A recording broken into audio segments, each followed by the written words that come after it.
शानू नगर नाम के एक जंगल में पिंकी चिड़िया और टॉनी चिड़िया दो बहनें रहा करती थीं। उनके माता पिता 6 महीने पहले ही उनको छोड़कर चले जाते हैं। उन बेचारों का एक दूसरे के अलावा और कोई नहीं होता।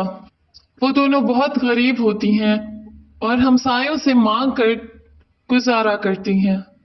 एक दिन सुबह पिंकी चिड़िया को बहुत भूख लगती है तो वो अपनी बहन से कहती है, दीदी चलो ना सुंदरी चिड़िया से कुछ खाने को ले आते हैं, शायद वो हमें कुछ खाने को दे दे, मुझे बहुत भूख लगी है।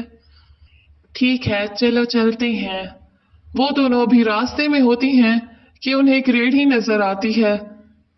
सेब ले लो, ताजे ताजे कश्मीरी सेब ले लो। वो देखती हैं कि कालू कौवा अपनी रेहड़ी पर सेब बेच रहा होता है। दीदी मुझे भी सेब खाना है, प्लीज मुझे सेब ले दो। अरे मैं तुम्हें कहाँ से सेब लेकर दूं, मेरे पास तो पैसे भी नहीं है जो मैं कालू कौवे को दूं। तुम तो जानती हो हम बहुत गरीब हैं। दीदी प्लीज एक बार मेरे कहने पर उससे मुफ्त में सेब मांग कर देखो, शायद वो हमें एक सेब ऐसे ही दे दे। अच्छा चलो ठीक है, तुम कहती हो तो मैं उससे मांग के देखती हूँ।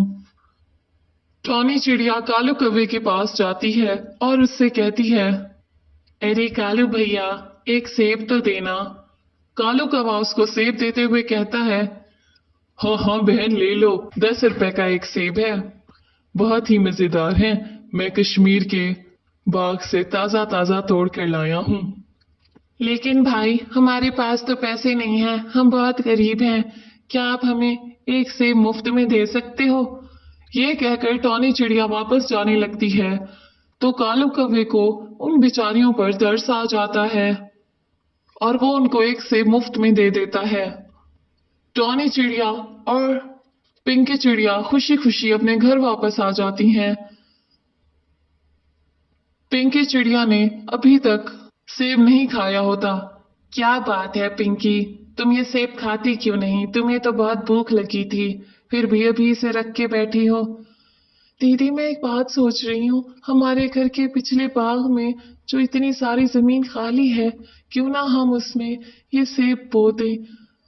फिर सेब का पूरा दरख्त उगाएगा तो हम उस पर लगे हुए ज्यादा सेब खा भी सकेंगे और उन्हें बेच भी सकते हैं।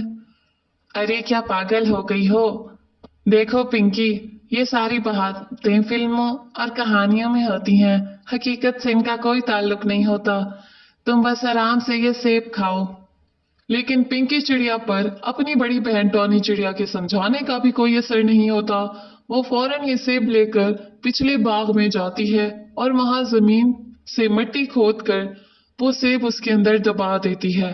अगले दिन सुबह उठते ही दोनों बहनें बाग की तरफ जाती हैं। उनकी खुशी का कोई ठिकाना ही नहीं रहता जब वो देखती हैं कि जो सेब उन्होंने बोया था वो अब बहुत बड़ा दरख्त बन चुका है और उस पर ढेर सारे सेब लगे हुए हैं।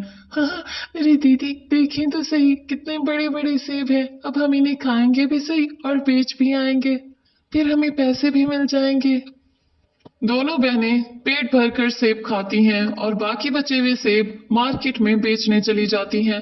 जब वो सेब बेचकर घर वापस आ रही होती हैं तो देखती हैं कि मालिक मकान ने उनके घर का सारा सामान बाहर फेंक दिया होता है। अरे अरे मालिक मकान जी, आप ये क्या कर रहे हैं? हमारे घर का सारा सामान बाहर क्यों फेंक रहे हैं? देखो टॉनी चिड़िया, 3 महीने हो गए, तुम दोनों बहनों ने मेरे मकान का किराया भी नहीं दिया। तुम्हारे माँ बाप तो मर गए, मुझे पता है, अब कोई भी मुझे किराया नहीं देगा, इसलिए तुम दोनों मेरे घर से निकल जाओ।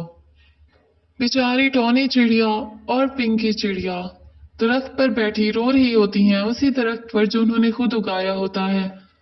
अब वो सोच रही होती हैं कि वो कहाँ जाएंगी और कौन उन्हें अपने घर में जगह देगा कि अचानक उस दरख्त से आवाज आती है, प्यारे बच्चों तुम परेशान ना हो, मैं इसी दरख्त का एक जिन हूँ।